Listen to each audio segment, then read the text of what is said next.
So in Scenes of Subjection, which was written in 1997, since then she has a new edition that's out, but it's significantly different than the first. In fact, I have a research assistant going through it for me and noting all the differences. So, and I think that they're significant. So I can't wait. I think there should be something written about that. Anyway, Hartman argues that emancipation fails. Though Black folks were deemed free and equal by the 13th and 14th Amendments to the Constitution, it was nearly impossible for them to exercise the rights their new equal status had formally given them. The difficulties that the new freedmen experienced exerting their equality and freedom flew in the face of theories about how universal principles should work. This is I'm reconstructing Hartman's thinking here. Extending universal equality to Black people, through its sheer abstractness, should have detached the norm of whiteness from liberal equality and re-signified it to include Black Americans. In other words, universal equality should have transformed white racial sentiments, which were characterized by certainty about Black inferiority, indifference to Black suffering, and horror at interracial proximity. However, through a careful examination of congressional debates and judicial decisions about Black equality post-emancipation, Hartman argues that universal equality was too weak to transform white racial sentiments. Instead, white racial sentiments shaped the law to permit the continued subjugation of Black people. In Black Power, written in 1967, Stokely Carmichael and Charles V. Hamilton basically argue a parallel point about the impending failure of the civil rights movement. In chapter 4 of the text, they tell a remarkable story of the heroic, strategic, and greatly impactful effort the Student Nonviolent Coordinating Committee orchestrated to establish the Mississippi Freedom Democratic Party in place of the old Mississippi Democratic Party, which had disenfranchised Black voters since the end of Reconstruction. At stake was the question of which party's members would be seated at the 1968 Democratic National Convention, where delegates would officially select the party's candidate for the presidency. SNCC understood that establishing the MFDP's legitimacy would require putting significant pressure on the national party to choose their delegates over the regulars. They formed coalitions with Northern delegations who stood to gain power in the Senate and House if powerful senior representatives in Mississippi failed re-election. SNCC successfully convinced 9 state delegations to pass resolutions supporting the MFDP, and they also secured endorsements from the United Auto Workers, Americans for Democratic Action, various church groups, and Reform Democrats. Beyond the work of coalition building, SNCC mounted an intensive lobbying campaign at the convention itself, circulating, quote, brochures, mimeographed biographies of the MFDP delegates, and histories of the MFDP, end quote. They also prepared legal briefs for the convention's Credentials Committee, making a case against the Mississippi Democratic Party's reign of terror against Black voters. Despite these efforts and their initial successes, the National Democratic Party refused to seat the MFDP's delegates at the Democratic National Convention. Knowing this and thinking about the fact that Palestinian representatives were denied a voice at the DNC, I want to mark that. Toure and Hamilton conclude that SNCC and the MFDP were failed by the establishment. The White House effectively chipped away at the MFDP's support, promising a mix of rewards and punishments to those in coalition. Toure and Hamilton concluded that the White House's pressure campaign was yet another example of why it was a mistake to premise Black equality on a shift in national conscience. Even in the summer of 1968, a moment when the national consciousness of the stain of anti-Black racism was activated, the White House refused to hold the Mississippi Democratic Party responsible for discrimination against and disenfranchisement of Black voters in Mississippi. Hannah Arendt also attests to the weakness of the law before race as well. In Reflections on Little Rock, she predicts that the implementation of the law in the form of the Supreme Court decision Brown v. Board of Education would not decrease but deepen anti-Black racial common sense, which in turn gutted and debased the law. The basis of her prediction for the United States was what she had concluded about 19th century Western Europe and origins, that the law, this time in the form of Jewish emancipation, did not decrease, but deepen anti-Semitic racial common sense, which in turn made the law that was written to secure Jewish equality compatible with their continued racial domination. Now, Hartman takes the law's weakness before white racial sentiment as indicative of the futility of Western politics, the political proper, to address anti-Blackness. Politics, as Hartman depicts it in Scenes, has three main elements: universal principles, the law, and consent. The first two, universal principles and the law, are the important ones for my discussion today. On her account, universal principles like equality, freedom, and autonomy, when applied to Black people, break down and become instruments to perpetuate Black subjugation to whites. Universal principles fail because they must be promulgated into law. Law, in terms of congressional legislation and judicial decisions, cannot transform racial sentiments. Racial sentiments transform laws. The durability of racial sentiments and the pliability of law explains how the judiciary can acknowledge the humanity of the enslaved and still use their humanity to further burden and subjugate them, rather than their humanity being a portal for political protections and rights. Hartman's critique of politics prefigures Afro-pessimism's radical pessimism about the efficacy of Black political action and momentous political events, from emancipation to the Civil Rights Movement, to the election of the first Black president, to the Black Lives Matter movement, to make any actual inroads toward Black freedom. Carmichael, Hamilton, and Arendt take the law's weakness before racial common sense as indicative not of the futility of politics, but the significance of power in politics. In the text, Black Power, after recounting how the White House and the DNC refused to legitimize the MFDP, Carmichael and Hamilton write this, quote, "Frequently in the textbooks and classrooms, we are told that America is a society of laws, not of men.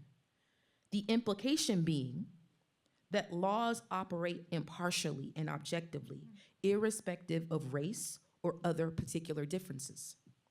This is completely inconsistent with reality. Law is the agent of those in political power. It is the product of those powerful enough to define right and wrong and to have that definition legitimized by law. This is not to say that might makes right, but it is to say that might makes law. The MFDP was operating from a place of powerlessness, thus they could be declared illegal."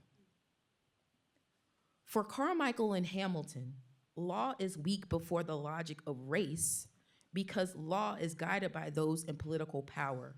And for them, an important feature of whites' political power in the United States is the anti-Black racial common sense that unifies them as a racial bloc. Throughout Black Power, Carmichael and Hamilton describe the coordinated racial practices that anchor a white power structure.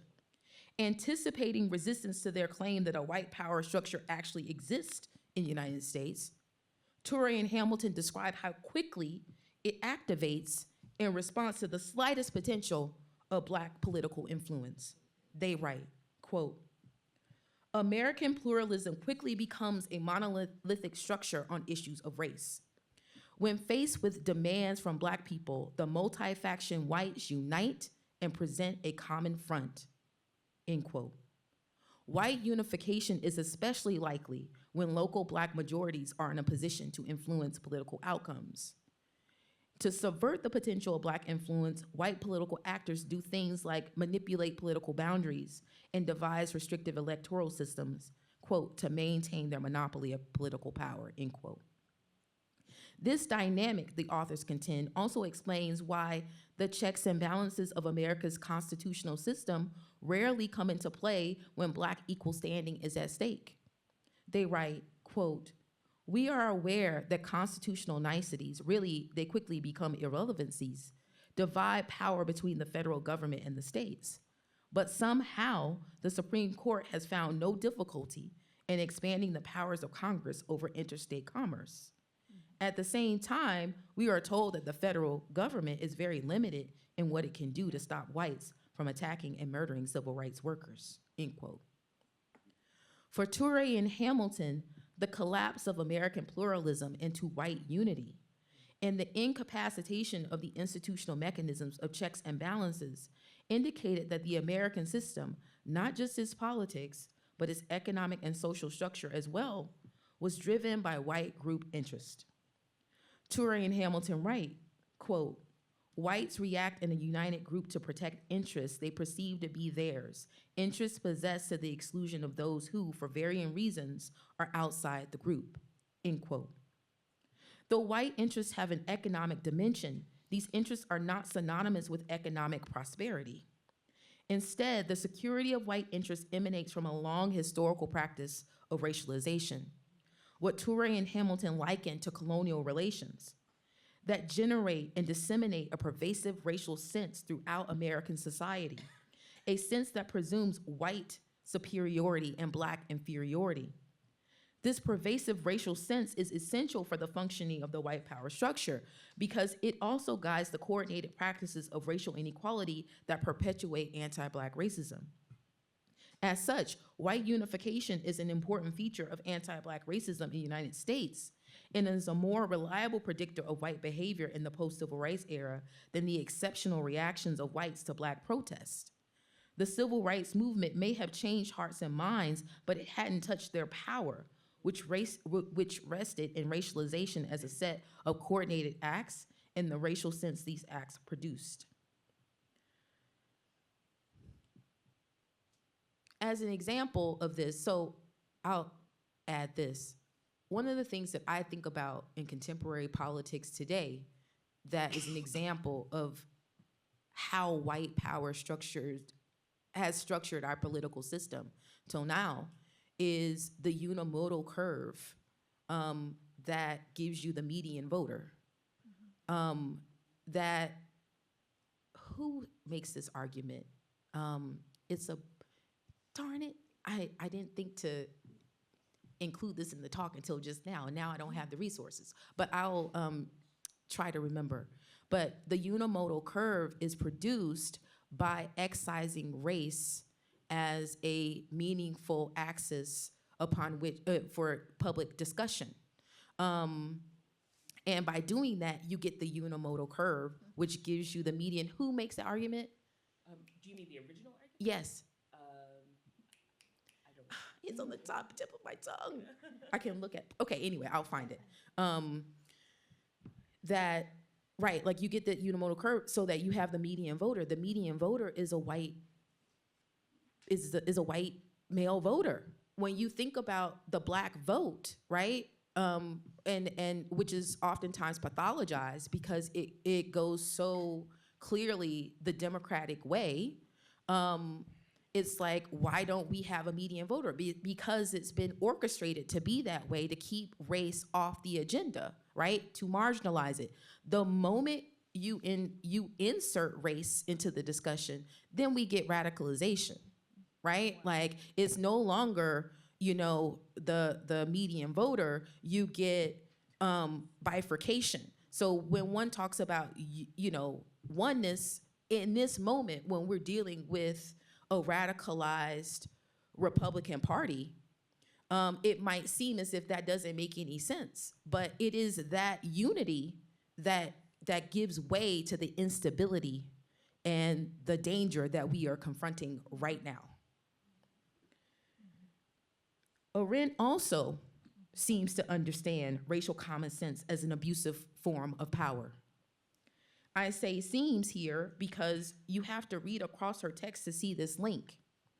It can be traced from the way she uses the experience of assimilation to draw out how anti-Semitic common sense developed and became more entrenched during a time of racial progress in 18th and 19th century Western Europe. An important site of this assimilation were Jewish salons in Germany, which she describes as social spaces on the fringes of society where bourgeois Gentiles and Jewish exceptions met, premised upon challenging the conventions and prejudices of anti-Semitism. Another site was also aristocratic salons in France, where aristocratic Gentiles could enact their repulsion and attraction to Jewish people in their interaction with exceptional Jews. The interracial relations taking place in both these salons for Arendt provided a glimpse of the broader phenomena taking place at the time, the deepening of Jewish racialization and the unification of Gentiles across class over anti-Semitic racial common sense. In The Human Condition, Arendt's discussion of the social, a concept that in part indexes the inertia of social norms and behaviors like racialization and the racial sense it produces, that puts events in motion that are not easily overturned, disrupted, or radically broken. Though Arendt does not explicitly thematize race and racism in The Human Condition, awareness of her discussion of Jewish assimilation in the salons of Western Europe makes it clear that the social, which she describes at times as, quote, the assumed one opinion of polite society in the salon, end quote, and its threat to the world-shaping significance of human agency, or as she puts it, our words and deeds, is present whenever race and racism are present. In Reflections on Little Rock, she talks of the social threat anti-Black racialization in its common sense as the danger of conformism, end quote, that she thought stalked American society given that Brown v. Board of Education had mandated racial integration in an anti-Black American republic. Arendt writes, quote, the danger of conformism in this country, a danger almost as old as the republic, is that because of the extraordinary heterogeneity of its population, social conformism tends to become an absolute and a substitute for national homogeneity, end quote. Now, whenever I read this sentence of Reflections, I'm immediately taken to a passage in Origins, and Origins was published in the year that Arendt became an American citizen, 1951. And Origins was published just 6 years before 1957, which is the year Reflections was supposed to be published, or written in dissent, but it gets published 2 years afterwards in 1959 because of controversy around it, because it is such a controversial essay, as you know. Social antipathy, so she writes in Origins, all that, miss what I'm getting the line here. So she writes in Origins, social antipathy for Jews with its varying forms of discrimination did no great political harm in European countries, for genuine social and economic equality was never achieved.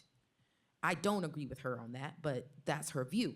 Now listen to what she has to say about the United States in this same, in the text. The situation would have been entirely different if, as in the United States, equality of condition had been taken for granted.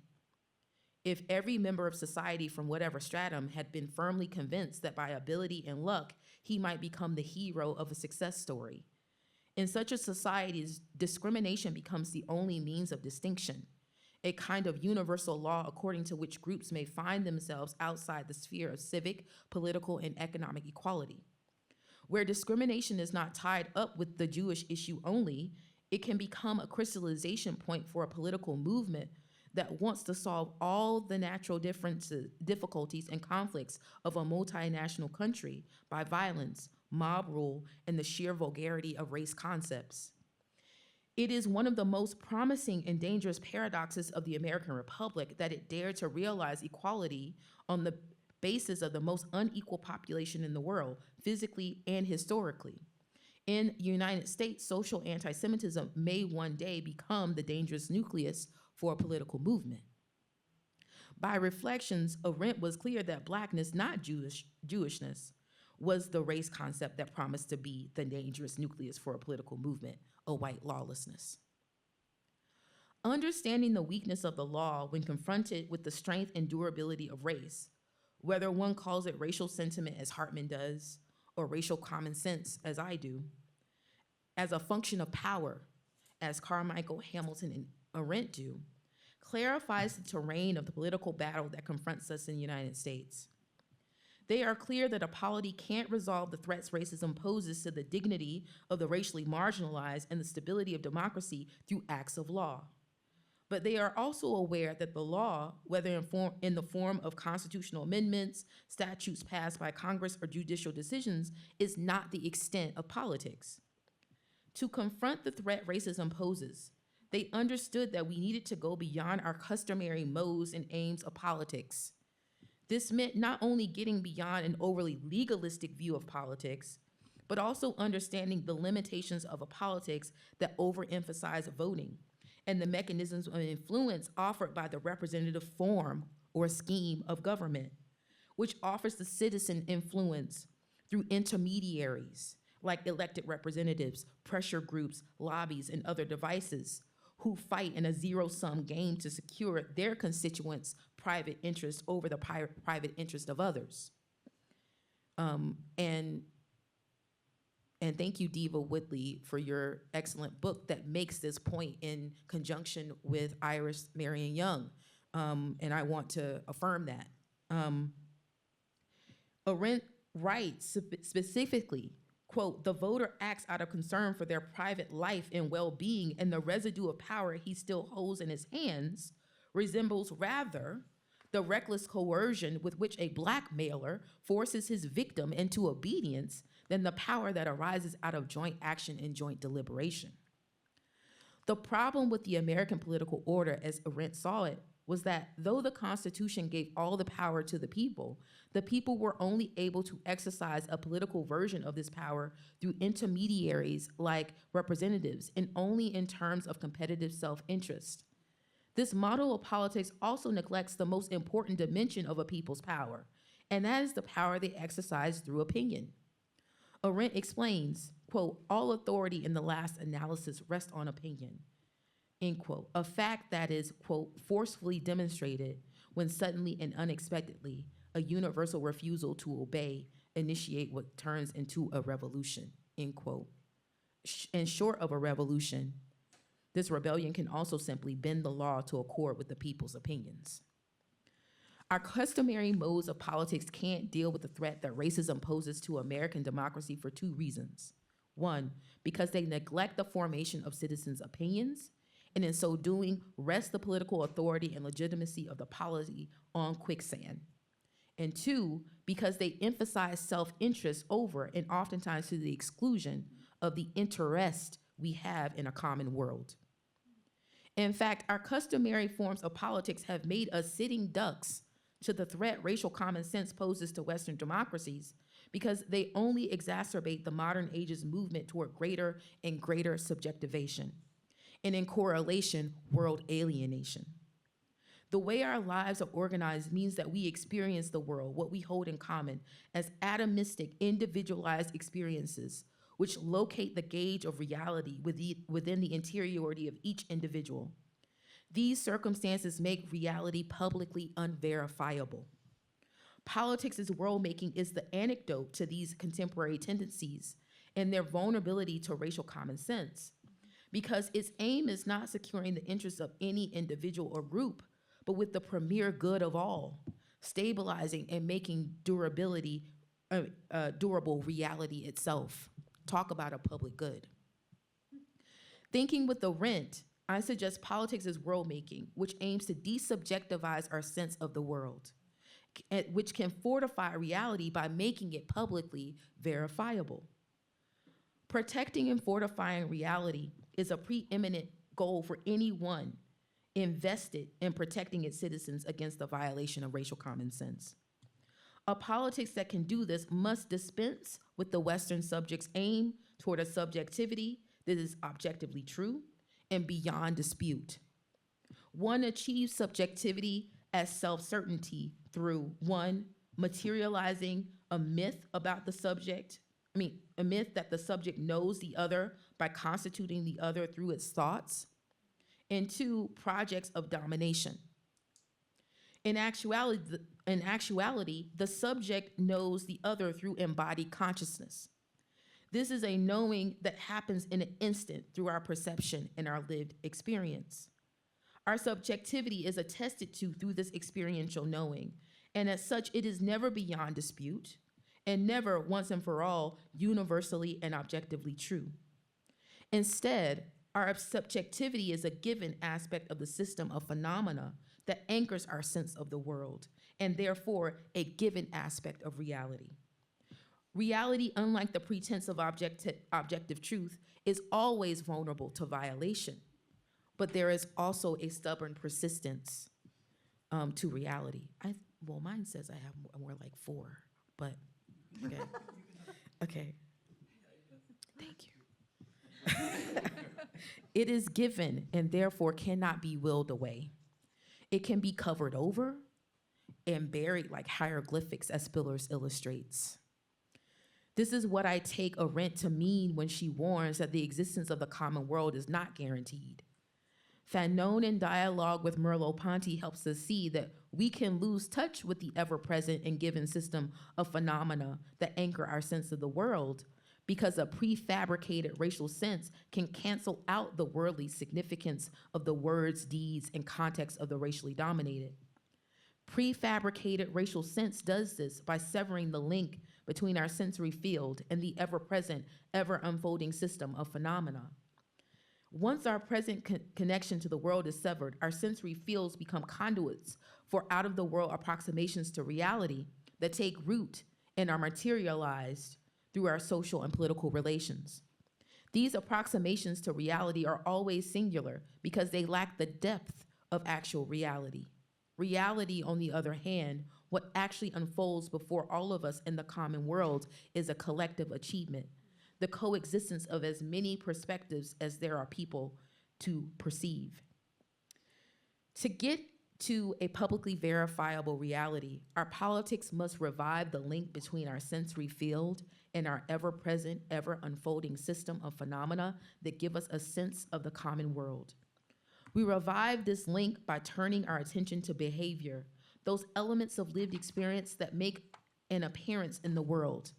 This requires that we understand the appearance of human behavior to be just as illustrative of individual intention and motivation as the feelings and thoughts individuals report to others. We do not lend inner states more validity than those behaviors that we perceive out in the open. With our attention trained on behavior, acts, and practices, we desubjectivize our racial relations and restore them to the common world. This kind of politics needs an expression in the quotidian lives of citizens.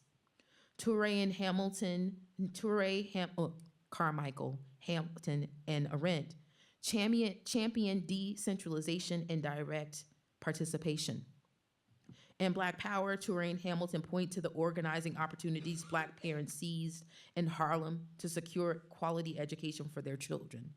And on Revolution, Arendt champions the clubs and societies that simply sprung up at the start of the French Revolution. Their sole purpose, whose sole purpose was to, quote, to instruct, to enlighten their fellow citizens on the principles of the Constitution, and to spread a light without which the Constitution would not survive, end quote.